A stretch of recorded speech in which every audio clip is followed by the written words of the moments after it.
wonderforest.com.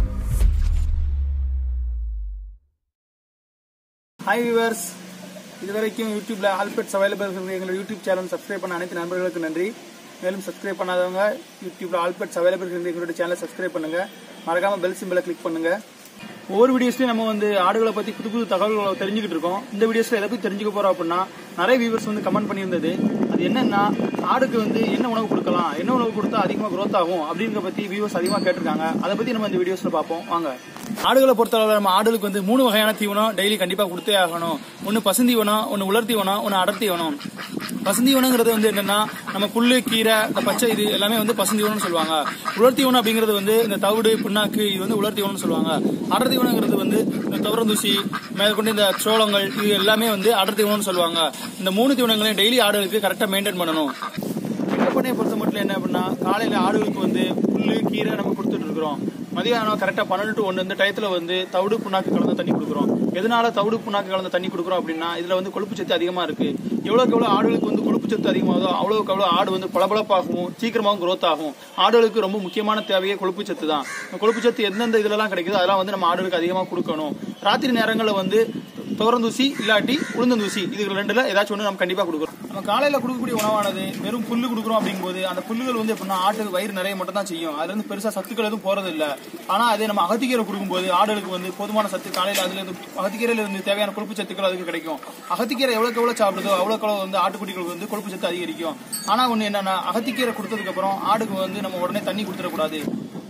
என்ன காரணம் அப்படின்னா, அகத்திக்கீரையானது வயிற்றுல போனதுக்கு அப்புறம் தண்ணி குடிக்கும் போது அகத்திக்கீரை விரியும் தன்மை கொண்டது. அது விரியும் போது குடல் பெருக்கமடையும். அப்ப ஆடுகளுக்கு மூச்சு திணறல் ஏற்படும். இதனால ஆடு இறந்து போக கூட வாய்ப்பு இருக்கு. அதனால எப்பவுமே அகத்திக்கீரை கொடுத்துட்டு ஒரு மணி நேரம் இடைவெளிக்கு அப்புறம் நம்ம தண்ணி கொடுக்கறது நல்லது. 1 மணி நேரம் ஊர்ன புண்ணாக்க நம்ம கோதுமை தவிடுல அதுலயும் கொழுப்பு சத்து அதிகமா இருக்கும். அதை நம்ம மிக்ஸ் பண்ணி நம்ம ஆடுகளுக்கு கொடுக்கும்போது அதிகம் குடிக்கக்கூடிய தண்ணியில அதுக்கு தேவையான கொழுப்பு சத்து கிடைச்சிரும். அப்ப ஆடுகளுக்கு அந்த ராத்திரி வரும்போது காலையில சாப்பிட்ட உணவும் அந்த தண்ணி எல்லாம் சேர்ந்து ஓரளவு லெவல் ஆகி ஓரளவு ஜெரிமானம் ஆயிருக்கும். அப்ப நைட் சாப்பாடுக்கு அது எப்படா வைப்பாங்க அப்படிங்கிற ஒரு பசியில இருந்துகிட்டு இருக்கும். எப்பவுமே ஆடுகள் வயிறு ஃபுல்லாவே இருக்கணும் அப்படின்னு நினைக்க கூடாது. அப்பப்போ அது பசிக்க வச்சு சாப்பாடு கொடுக்கறதுனால கரெக்டான சீரான ஜெரிமானங்கள் நம்ம கரெக்டா ஆகும். அதுக்கப்புறம் நம்ம மதியம் கொடுக்கக்கூடிய தண்ணியில இருந்து அதுக்கு சத்து வேணும். அதனால என்ன பண்ணணும் அப்படின்னா, தண்ணி கொடுக்கறதுக்கு 1 மணி நேரத்துக்கு முன்னாடி ஆட்டுக்கு கடலை புண்ணாக்கு அதை நம்ம தண்ணியில தேவையான அளவு ஊற வச்சுக்கணும். ஒவ்வொரு ஆடுகளுக்கும் ஒவ்வொரு மாதிரி. ஆடு வளர்க்கறது ஒரு விஷயம் இல்ல. எல்லா ஆடுகளையும் நம்ம அதோட மைண்ட் செட் என்ன இதுல இருக்கு அப்படிங்கறத நம்ம புரிஞ்சு வளர்க்கணும். இப்ப இந்த ஆடுக்கு என்ன தேவைப்படுது, இதுக்கு சாப்பாடு தேவைப்படுதா, தண்ணி தேவைப்படுதா, தூசி தேவைப்படுதா அப்படிங்கறத நம்ம புரிஞ்சுக்கணும். ஆடு ஒரு மாதிரி டல்லா நிக்கி அப்படின்னா எதனால இது டல்லா நிக்கி, என்ன காரணமா இருக்கும் அப்படிங்கறது நம்ம அந்த இதுல இருந்து நம்ம தெரிஞ்சுக்கணும். அது எல்லா ஆடுகளுக்கும் ஒவ்வொரு ஆடுக்கும் வேறுபடும். ஒரு ஆடு ஒரு மாதிரி இருக்கு, இன்னொரு ஆடு அதே மாதிரி இருக்காது. ஒவ்வொரு ஆடுகளும் ஒவ்வொரு மாதிரி வேரியேஷன் ஆகும். தூசியை நம்ம வைக்கும்போது பெரும்பாலும் அதை தண்ணீரை நனைய போட்டு வைக்கிறது ஆடுக்கு அதை அசபோட எடுக்கிறதுக்கு கொஞ்சம் ஈஸியா இருக்கும். ஆடு பொறுத்தளவுல தூசி வைக்கும்போது அது வயிறு ஃபுல்லா சாப்பிடும். வயிறு ஃபுல்லா சாப்பிடுறது ஒரு விஷயம் இல்ல. ஆடு பெரும்பாலும் இரவு நேரங்கள்ல உட்கார்ந்தே இருக்கும். உட்கார்ந்தே இருந்து ஒரே இடத்துல இருந்து அசைபோட்டு அது செரிக்கிறதுனால ஆடுக்கு அந்த சாப்பிடுற தூசியோட முழு சத்தும் ஆட்டோட உடம்புல அதிகமா சேரும். பெரும்பாலும் ஆடுக்கு வளர்க்குறவங்க நைட்டு தூசி கொடுக்கறது நல்லது. காலையில தூசி கொடுக்கறது அந்த அளவுக்கு சிறப்பு இல்ல. நைட்டு கொடுக்கறது ஓரளவு நல்ல ஒரு ஆடுகளுக்கு முழு சத்து அடைகிறதுக்கு ஒரு வாய்ப்பு அமையுது. தூசிகளை பொறுத்த மட்டும் என்ன அப்படின்னா, நைட்டு நம்ம ஆடுகளுக்கு வைக்கிறதுக்கு முன்னாடி ஒரு மணி நேரம் நீரில் நனைய போட்டு அதை சில ஆடுகள் எப்படின்னா புட்டு மாதிரி வச்சா சாப்பிடும். சில ஆடுகள் தண்ணியோட கலந்து வச்சா சாப்பிடும். அந்த மாதிரி நேரத்துல சில ஆடுகள் அது தண்ணியில நனையாத தூசி தான் சாப்பிடும். தண்ணியில நனையாத தூசி சாப்பிடும்போது என்ன அப்படின்னா, ஆடு மொத்தமா சாப்பிட்டுரும். சாப்பிட்டதுக்கு அப்புறம் அந்த அசப்போட வெளியே எடுக்க முடியாம தூசி வயிற்றுல போய் லாக் ஆயிரும். இதனால ஆடு இறந்து போக கூட வாய்ப்பு இருக்கு. நீங்க ரீசெண்டா நிறைய இதுல கேள்விப்பட்டிருப்பீங்க.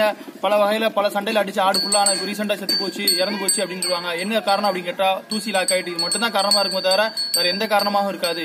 ஆடு எவ்வளவு பச்சை சாப்பிட்டாலும் அதுக்கு இந்த கம்ப்ளைண்ட் ஆகிறது இல்ல.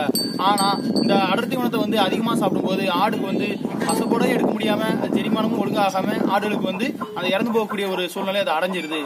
மேலும் நம்ம முந்தின வீடியோகள்ல பார்த்த மாதிரி ஆடுக்கு வாரத்துக்கு ஒரு நாட்டுக்கோழி முட்டையை கொடுக்கறது ரொம்ப நல்லது. இதுவரைக்கும் நம்ம பார்த்த உணவுகள் என்ன, ஆடுக்கு நம்ம பதிவா சாதாரணமா கொடுக்கக்கூடிய உணவுகள் தான். இது போக ஆடுக்கு நம்ம அதிகமா growth ஆகணும் அப்படின்னு நம்ம ஒரு எண்ணம் இருந்துச்சு அப்படின்னா, ஆடுக்கு நம்ம சாதாரணமா கொடுக்க தீவனங்களோட மக்காச்சோளத்துல ஹை புரோட்டீன் இருக்கு. நம்ம சாப்பிட்டாலுமே அதிகமா உடம்பு வைக்கும். அந்த சத்து மக்காச்சோளத்துல இருக்கு.